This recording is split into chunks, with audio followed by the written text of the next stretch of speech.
அதுல ஒருத்தர் என்கிட்ட சொன்னார், நாங்கெல்லாம் இப்ப விவசாயிகளை தமிழகத்துல விவசாயிகளை ஆர்ப்பாட்டத்துக்கு கூப்பிட்டா ஒருத்தரும் வரமாட்டேங்கிறாங்க. ஏன்? எல்லாரும் சொல்றாங்களாம், பிரதமர் நரேந்திர மோடி எங்களுக்கு 6000 ரூபாய் கொடுக்கிறாரு, நான் ஏன் போராட்டத்துக்கு வரணும்னு கேட்கிறாங்க. விவசாய மக்கள் விழிப்படைந்து விட்டார்கள் இப்பொழுது. அப்படிப்பட்ட விவசாயிகளை நீங்க பயன்படுத்தி கொண்டிருந்தீர்கள். இன்னைக்கு என்னாச்சு? விவசாயிகள் புரிந்து கொண்டார்கள், நம்மை காப்பவன் நரேந்திர மோடி என்பதை புரிந்து கொண்டார்கள். அதனால விவசாய போராட்டம் என்ற பெயரில் போலி விவசாய தலைவர்கள், விவசாய சங்க தலைவர்கள் போராட்டத்துக்கு கூட நாங்கள் நரேந்திர மோடியினுடைய ஆதரவாளராக இருக்கிறோம், அதனால போராட்டங்கள் நடக்காது, எங்களுடைய வாழ்க்கையிலே ஒருவராக நரேந்திர மோடி மாறிவிட்டார் என்று சொல்லுகின்றார்கள். ஆனால் இன்னைக்கு வீடு கட்டும் திட்டம் கொடுத்திருக்கிறார். பிரதமருடைய வீடு கட்டும் திட்டத்தில் லட்சக்கணக்கான பேர் இன்றைக்கு தமிழகத்திலே பயன்பெற்றிருக்கிறாங்க. அது மாத்திரம் இந்த 12 ஆண்டு காலத்தில் எத்தனை சாதனைகள், கடையனையும் கடை தேற்றுகின்ற சாதனைகளுக்கு சொந்தக்காரன் பாரத பிரதமர் நரேந்திர மோடி அவர்கள். இந்த நாட்டை பாதுகாப்பத சிந்தூர் அந்த போர்ல பாகிஸ்தானை ஓட விரட்டி 2 நாளிலே பாகிஸ்தான் மண்டியிட்டது.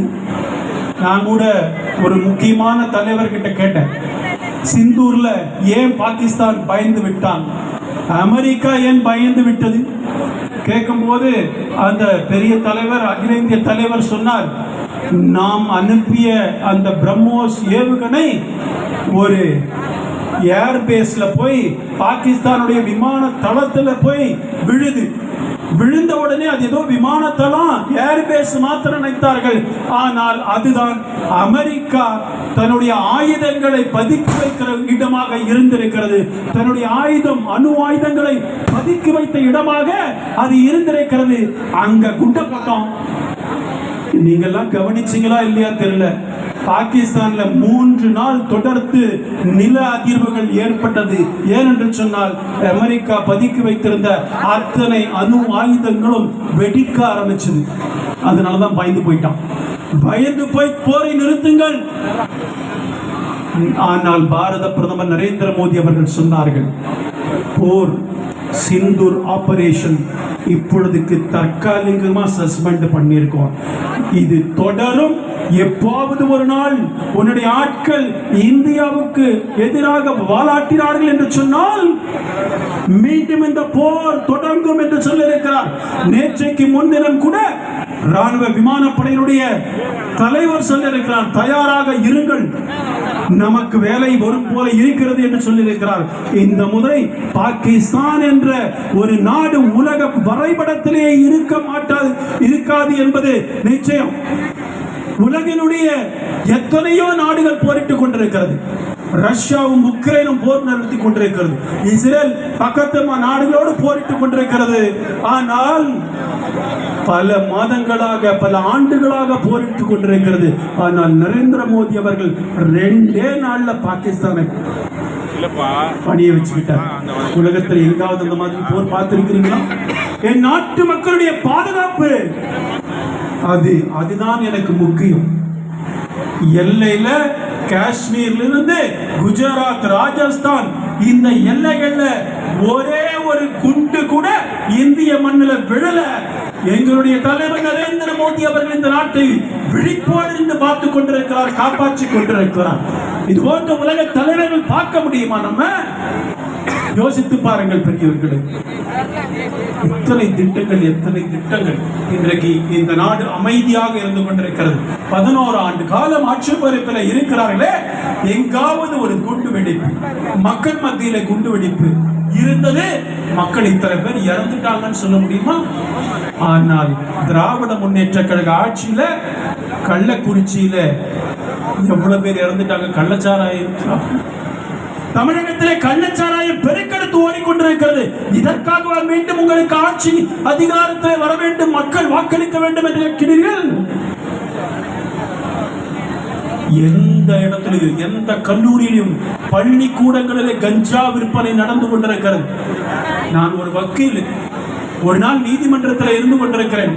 ஒரு நீதிமன்றத்தில் இது போல நான் பார்த்ததே இல்லை. 34 வருஷமா வக்கீலா இருக்கிறேன், 32 வருஷமா நீதிமன்றம் ஓபன் கோர்ட்ல சொன்னதே இல்லை. நான் ஒரு வழக்காக நிற்கிறேன், உயர் நீதிமன்றம். ஒரு ஜட்ஜு சொல்றாரு, யாரோ ஒருவன் கேஸ் போடுறான், என் பையன் உள்ள இருக்கிறான், பெயில் எடுக்கணும். என்னன்னு கேட்டா அந்த பையன் கஞ்சா. எந்த கல்லூரின்னு கேட்டாரு ஜட்ஜு. அந்த அவங்களுடைய வழக்கறிஞர் அந்த கல்லூரி பேரை சொன்னார். ஜட்ஜு சொல்றாரு, இந்த கல்லூரியுமா அப்படின்னு சொல்லிட்டு வேற ஒரு கல்லூரி பேரு சொல்லி அந்த கல்லூரியில தான் நிறைய கேள்விப்பட்டிருங்க. இப்ப பார்த்தா இத்தனை கல்லூரிகளில வாயில்களில கஞ்சா சர்வ சாதாரணமாக புழங்கி கொண்டிருக்கிறது என்று நீதிமன்றத்தில் ஓபன் கோர்ட்ல ஜட்ஜு பட்டியலிட்டார் காலேஜ் எல்லாம் பத்தி. இங்க நான் சொல்ல முடியாது, ஒரு நீதி அரசர் இதை சொல்லிக் கொண்டிருக்கிறார். அப்படித்தான் இந்த சட்டம் ஒழுங்கு சந்தி சிரித்துக் கொண்டிருக்கிறது. அடுத்த தலைமுறையை கஞ்சாக்கு அடிமையாக்கிய திராவிட முன்னேற்ற கழகமே நீங்கள் மீண்டும் ஆட்சிக்கு வர வேண்டுமா? யோசித்து பாருங்கள் பெரியவர்களே. இன்னைக்கு இந்த தேர்தல் ஒரு இந்த திராவிட முன்னேற்ற கழகம் இந்த திராவிட மாடல் ஆட்சியை தூக்கி எறியவில்லை என்று சொன்னால் அடுத்த தலைமுறை தமிழகத்திலே அனைத்து மாணவர்கள் மத்தியிலே கஞ்சா புழக்கத்தை ஏற்படுத்தியிருக்கிறார்கள். அடுத்த தலைமுறையை அழித்துக் கொண்டிருக்கிற நீங்களா மீண்டும் ஆட்சிக்கு வர வேண்டும்? உங்களுக்கா மக்கள் வாக்களிக்க வேண்டும்? ஸ்டாலின் அவர்களே, கொஞ்சம் அது மனசாட்சி வேண்டாமா? ஆட்சி அதிகாரத்தில் இருக்கிறோமே, இந்த நாட்டு மக்கள் நமக்காக வாய்ப்பளித்திருக்கிறார்களே, ஒரு வாக்களித்திருக்கிறார்களே, அவர்களுக்கு உண்மையாக இருக்க வேண்டும் என்று நினைக்க வேண்டாமா? அப்பா அப்பான்னு எல்லாரும் சொல்றாங்கன்னு சொல்றீங்களே, ஒரு அப்பா செய்யற காரியமாயாது. தமிழ்நாடு முழுக்க கஞ்சா, தமிழ்நாடு முழுக்க கள்ளச்சாராயம். கள்ளச்சாராயத்தில் சாவு நடந்தா அதை சாதாரணமா பார்க்கிறாங்க. எதிர்கட்சிகள் அரசியலாக்குகிறார்கள் என்று சொல்லுகின்றீர்களே, நீங்கள் எதிர்கட்சி தலைவராக இருக்கும் பொழுது இதே போல நடக்கும் பொழுது ஒரு விஷயம் நடந்தது. அப்ப என்ன சொன்னாரு? எதிர்கட்சிகள் என்ன அரசியல் செய்யாம அவியலா செய்வோன்னு கேட்டீங்க. இன்னைக்கு எதிர்கட்சிகள் அரசியல் செய்ய வேண்டிய அவசியம் இல்லை. ஆனால் பொதுமக்களுக்கு நன்றாக உங்களுடைய கபட நாடகங்கள் நன்றாக தெரிந்திருக்கிறது பெரியவர்களை. இப்பேற்பட்டவர்களை மீண்டும் ஆட்சிக்கு வரவிடவே கூடாது. இங்க இருக்கிற மக்கள், நாட்டு மக்களுக்கு, தமிழ்நாட்டு மக்களுக்கு எப்படா இவன் ஒழிவான்னு பார்த்துட்டு இருக்கான். இன்னும் 4 மாதங்கள் 5 மாதங்கள் ஒரு குடும்ப ஆட்சி, எல்லா சொத்தையும் கபலீகரம் செய்து கொண்டிருக்கிற குடும்ப ஆட்சி. அவர்களுடைய அடிவருடிகள் அல்லக்கைகள் இன்னைக்கு எல்லா மாவட்டத்திலையும், சென்னையில எல்லா மாவட்டத்திலையும் குண்டா ராஜ்யத்தை நடத்தி கொண்டிருக்கிறார்கள். இந்த குண்டா ராஜ்யம் ஒழிய வேண்டும். எதிர்கால தமிழர்கள், எதிர்கால இளைஞர்கள் காப்பாற்றப்பட வேண்டும் என்று சொன்னால் இந்த திராவிட மாடல் ஆட்சி ஒழிக்கப்பட வேண்டும் பெரியவர்களே. இது நம்முடைய தலையாய கடமை. அதற்காகத்தான் பாரதிய ஜனதா கட்சியும் அனைத்து இந்திய அண்ணா திராவிட முன்னேற்ற கழகம் கைகோர்த்திருக்கிறோம். 2 பேரும் சேர்ந்தா நமக்கு பிரச்சனை என்பதை கொண்டு அடுக்கம் கொண்டிருக்கிறார்கள்.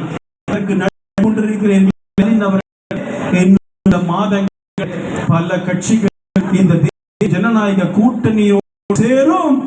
எழுதி வைத்துக் கொள்ளுங்கள், சட்டமன்ற ஆட்சி பொறுப்பு ஏற்க போவது பாரதிய ஜனதா கட்சி கூட்டணி. அனைத்து இந்திய அண்ணா திராவிட முன்னேற்ற கழகத்துடைய பொதுச் செயலாளர் திரு எடப்பாடி பழனிசாமி அவர்கள் முதலமைச்சராக பொறுப்பேற்க போகிறார்கள். பாரதிய ஜனதா கட்சியுடைய தேசிய ஜனநாயக கூட்டணி ஆட்சி தான் அதிலே இருக்கும் என்பதை புரிந்து கொள்ளுங்கள். நாட்டு மக்கள் இப்ப காத்திருக்கிறாங்க, கவலைப்படாதீங்க. கொஞ்ச நாள் இந்த ஆட்சி, கொஞ்ச நாள். கான்ஸ்டிடியூஷன்ல, அரசியலமைப்பு சட்டத்துல 5 வருஷம் ஒரு ஆட்சின்னு சொல்லி இருக்கிறாங்க.